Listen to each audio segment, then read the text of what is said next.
কাঁঠাল কি অতিরিক্ত পেকে গিয়ে নরম ক্যাতক্যাতে হয়ে গেছে, একদম খেতে ইচ্ছে করছে না?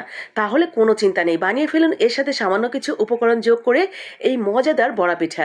কাঁঠালের তৈরি এই বড়া পিঠা এত বেশি নরম তুলতুলে আর এত সুস্বাদু হয় যে প্রথম দেখাতেই যে কারো খেতে ইচ্ছে করবে। আর এটার ভেতরের কালারটাও কিন্তু হয় দেখার মতো, একদম পাকা কাঁঠালের ওই কালারটাই দেখতে যেমন চমৎকার হয়, মাসাল্লাহ খেতেও অনেক মজার। আমার মতো যদি আপনাদেরও বাসায় এরকম কাঁঠাল অতিরিক্ত পেকে যায় আর সেটা কেউ খেতে চায় না, তাহলে সেই কাঁঠাল ফেলে না দিয়ে এইভাবে দারুণ মজা করে আপনারা পিঠা বানিয়ে নিতে পারবেন, যেটা বাসার প্রত্যেকেই দেখবেন খুব মজা করে এনজয় করে তখন খেয়ে নেবে। আর এই পাকা কাঁঠালের এই রসটা কিন্তু আপনারা চাইলে দীর্ঘদিন সংরক্ষণ করতে পারেন, আবার চাইলে এক দেশ থেকে আর এক দেশেও পাঠিয়ে দিতে পারেন, তারাও কিন্তু এইভাবে সুন্দর করে পিঠা বানিয়ে খেতে পারবে। তো প্রথমে আপনি যতটুকু কাঁঠালের পিউরি তৈরি করতে চান, মানে আপনার বাসায় যে কাঁঠালগুলো একদমই আর কেউ খেতে চাইছে না, অতিরিক্ত পেকে গেছে বা যে কোনো কারণেই হোক খেতে ভালো লাগছে না, তাহলে সেই কাঁঠালগুলো এভাবে বের করে নেবেন, ভেতরের বিচিটা বের করে রোয়াগুলো ঠিক এইভাবে হাত দিয়ে একদম চিপে রসটা বের করে দিবেন।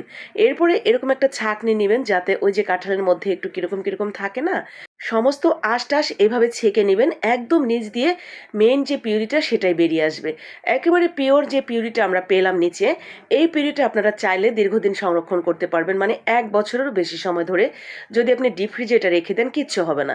এয়ারটাইট বক্স অথবা একটা বোতলের মধ্যে সসের মতো করে আপনারা এটা সংরক্ষণ করতে পারবেন, যেদিন ইচ্ছা সেদিন বের করে এরকম পিঠা বানিয়ে খেতে পারবেন।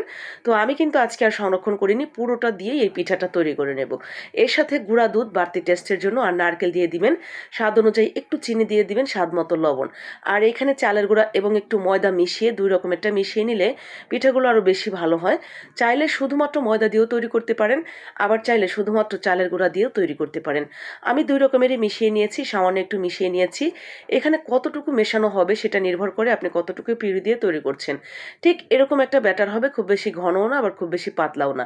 এই ব্যাটার সম্পর্কে আমরা কম বেশি যারা গৃহিণী সবাই কম বেশি ধারণা আছে, তাই অত ডিটেলসে না বললেও চলবে।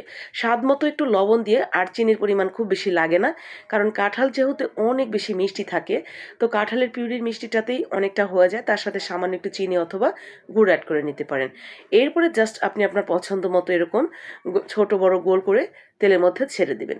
যদি মালপোয়া বানাতে চান সেই ক্ষেত্রে কিন্তু এই পিউরিটা আরেকটু পাতলা লাগবে, তবে আজকে আমি মালপোয়া তৈরি করছি না, মানে তেলের পিঠা তৈরি করছি না, এইভাবে একটু ছোট ছোট করে বড়ার মতো করেই তৈরি করছি। তো দেখেন ঠিক এইভাবে দিয়ে আমরা কিছুক্ষণ ওয়েট করব, এরপরে ফুলে যাবে।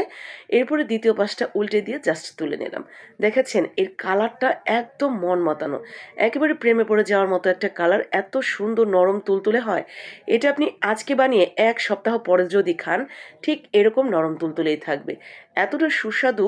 আর এটা খাওয়ার সময় কিন্তু কাঁঠালের মিষ্টি একটা ঘ্রাণ পাবেন, আর খেতেও মাসাল্লাহ অনেক মজার। আমার বাসার প্রত্যেকেই ভীষণ পছন্দ করে কাঁঠালের তৈরি এই মালপোয়াই বলেন আর বড়া পিঠাই বলেন, সাথে আবার যোগ হয়েছে নারকেল, অসম্ভব মজার, বানিয়ে দেখতে পারেন।